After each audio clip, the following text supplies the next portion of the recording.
All of us here in Houston have been affected by Hurricane Harvey, and since the storm hit the city on August 25th, people have been wondering what life afterward will look like. Damages from the Category 3 hurricane are predicted to cost up to $180 billion. This includes damage to an estimated 40,000 homes.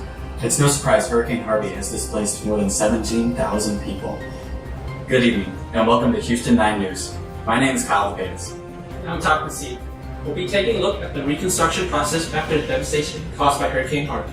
And to get these people back into their houses, Shea Homes has hired contractors from CEE 525 Inc. for expertise. With us now are senior engineers Julia Chang and Bill Shikowski from CEE 525 Inc. Julia, Bill, thank you for joining us. Pleasure to be here. Thanks for having us. So our first question for you tonight is, when you come into a home, how do you assess the level of damage? So we try to apply a fairly consistent scale in assessing residential damage that captures both the type of damage and the extent of the damage. The scale is based off of two factors: wind damage and flood damage.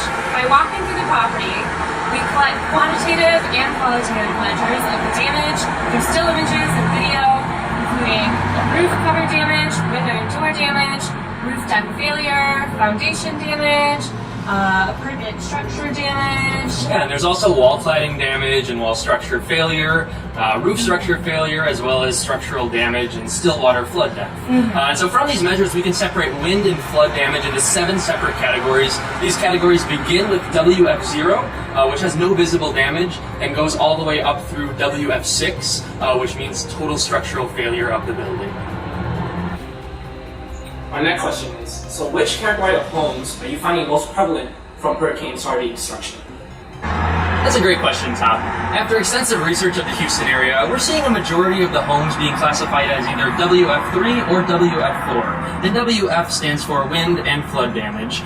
So in the WF3 situation, it's really called severe damage. That's a category classification. And that's where much of the cladding has been ripped off the building. There's major window damage, and there is also excessive interior damage due to flooding. However, the structural system is still in place with only minor roof structure damage.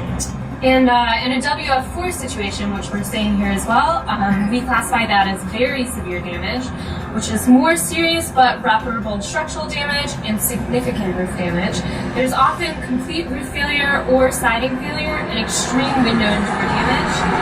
We're seeing WF3 and WF4 ratings in roughly 75% of the homes that we've investigated, and we recommend a full gut of these homes as well as a drastic interior and exterior rebuild.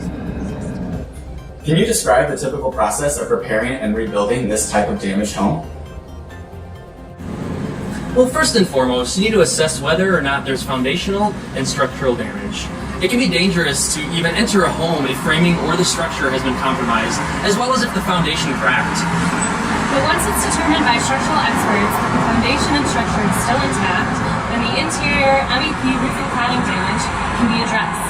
In most of the homes we came across, interior damage was extensive, but the structure remained majorly intact, so it's worthwhile to go in and repair the room. First step is removing anything that can collect mold, while filtering and drying out the air. Mold forms in 24 to 48 hours, so this is a time-sensitive operation. Carpet and carpet padding will need to be ripped out. Any wood flooring that is warping cannot be salvaged. Sofas, rugs, curtains, mattresses are all susceptible to mold damage and must be disposed. Next, we must ensure that the home is no longer exposed to the elements. We perform any necessary roof, sheathing, and cladding repairs. Doors and window replacements and repairs follow that, which will close the house back in to rebuild the interiors. During this phase, we must also remove any existing debris in the home or in the yards. Finally, the fun stuff. Now that the home is enclosed, all the debris is removed, and all interiors are demolished, we rebuild. Once all MEP systems are roughed in, we close up the walls, the floors, and the ceilings. Once everything has been brought back to white box condition, we install all finishes, and the homeowners are ready to move back in. And with so many homes in quite a tight area, we align many of these residential rehab's project schedules to aid in the process of recycling and trash disposal, equipment and material deliveries, and management personnel assignments. Thanks again for joining us, Julia and Bill, and thank you for joining us at home. This is Houston 9 News. Don't go anywhere.